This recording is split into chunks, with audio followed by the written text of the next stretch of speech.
What's up? It's your Doughboy. I was thinking recently that one of the big mistakes that people commit on a Disney trip is to overplan. We've all been there. You're spending thousands of dollars on a trip. You want to get everything in. You want to go to all the restaurants that you haven't been to. You want to go to the you know every character meet and greet. You want to ride every ride, and you just get to the point where you're exhausted, especially if you got kids. And I just want to tell you, there's a better way to do it, where you don't overplan and you make it a lot less stressful.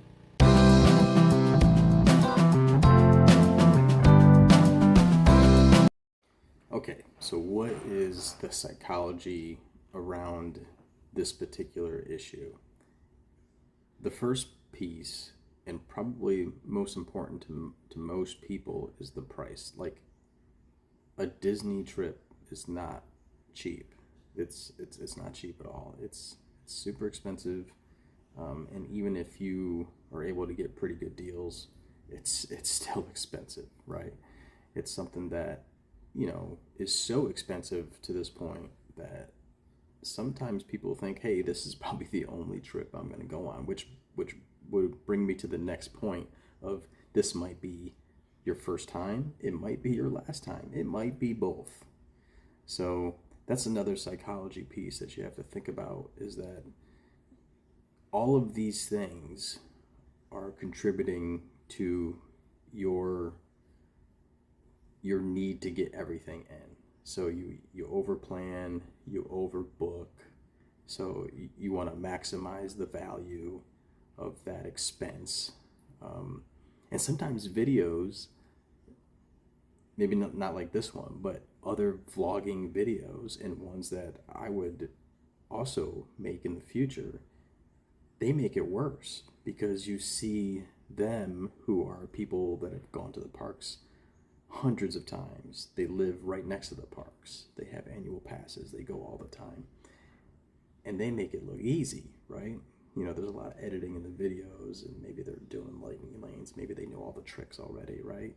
So they're going to make it look easy, and it might actually be more difficult for you when you see that type of stuff. So that's kind of the psychology around it. But the reality really is, when you're in the parks, it's, there's long lines, there's transportation that you have to worry about. If you don't stay on property, then you're going to figure out your own transportation. And sometimes the transportation on property is maybe not working, or there's a lot of people on the bus. So you're walking a lot. You have tired kids, maybe. There's just a lot of things that we have to keep in mind that are the reality of an actual trip.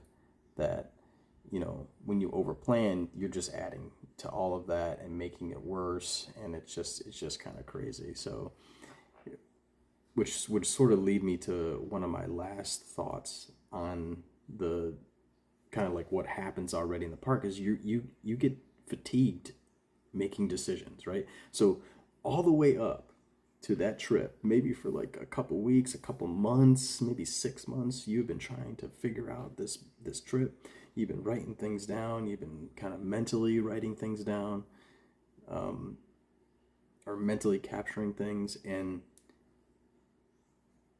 when you get to the point of that particular trip, you're just done. You're kind of done. You're like, that was the best part of the trip, is kind of planning it, right? So, when you do that type of stuff, you're gonna really mentally exhaust yourself, and maybe not necessarily overplan, but you'll get to the point where you're like, oh, I don't even want to do this anymore. Like, I'm just tired of it. And then when your plan doesn't work too, that you had spent months on, you're going to be even more kind of frustrated and annoyed. So that's really the tough things to get through and to keep in mind while you're doing this. So I think here's a couple tips that could help you with that particular planning. The first one is have a focus.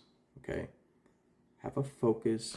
Make sure you have like some must-do experiences. So something that I've done in the past is asked each one of the people that I'm going with, like, what do you want to do? Give me like 2 or 3 things like you definitely want to do. We'll write them all down, and that's what we're going to shoot for. We're going to shoot for those. We're going to,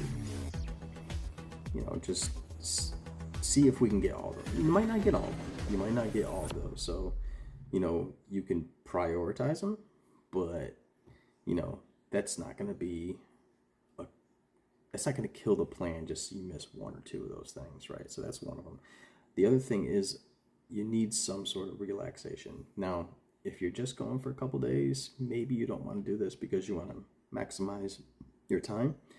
But if you're going to be there for a full week, you're going to need a vacation after the vacation if you don't relax at least a little bit during that time, right? So you'll always hear people saying, like, put a day like at the resort in the middle of your trip or something like that.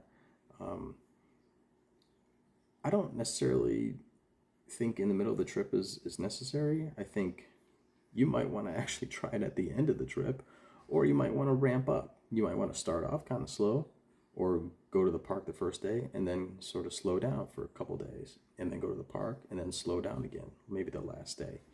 So, and it depends too. If you're flying, maybe that's not a huge issue because you don't have to worry about driving and staying awake. But I think it's going to depend, right? But you should leave some sort of breathing room.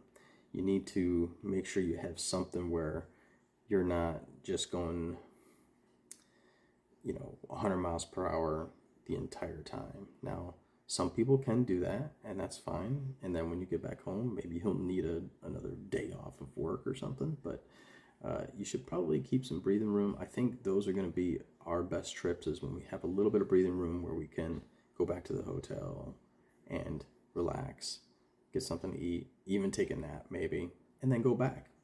Maybe you want a rope drop and then go back in the middle of the day and then go back to the park for the rest of the time. So that could be a real, I think that could be like a real winner.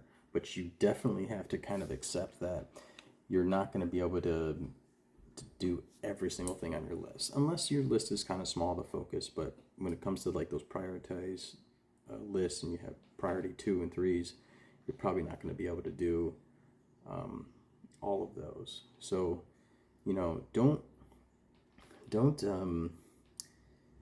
don't think that a slow day at the park is a bad day.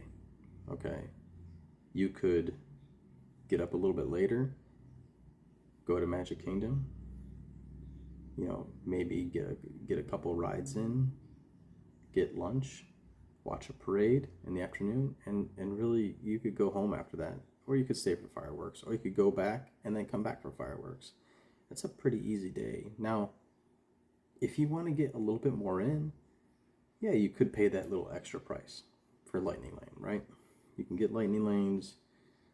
Maybe you just do the single pass Lightning Lane. So you're like, I'm going to get the 2 best rides at Magic Kingdom. I'm going to get Seven Dwarfs and Tron. Now that's subjective if those are the 2 best rides, but they are the 2 single pass Lightning Lanes. So you could sort of knock those off your list and then do other things. Walk around, look at stuff. It's not. And then if you see a ride, oh, that's only got a 25-minute wait, you jump in the line. So there's a lot of ways you can do that and not stress yourself out. Don't stress yourself out, because you're just gonna wanna take time off when you get back home. You're not gonna want to do that trip again, probably. It's gonna make people miserable. If you're traveling with others. So that's what I would say. They're Disney trips. They're supposed to be fun. They're not. You're not supposed to be like a marathon, like getting through every single thing. And well, it is kind of like a marathon because you are probably walking like 20, 30,000 steps. But of course, it's more a marathon. Anyway, you get what I'm saying. If you give yourself a little bit of breathing room, a relaxation type day, and focus on kind of those experiences that you're most interested in, then you're going to end up enjoying that trip a lot more. You're going to end up feeling like it wasn't a big deal to plan a little bit, right? But if you overplan and then it becomes, just horrible at the end, or once you're on the trip, you might not want to do it again. So, I think that's the way to go. You want to try to just give yourself some breathing room and make sure you can enjoy the actual time you have there from the plan that you had made. All right. Talk to you next time. See you real soon.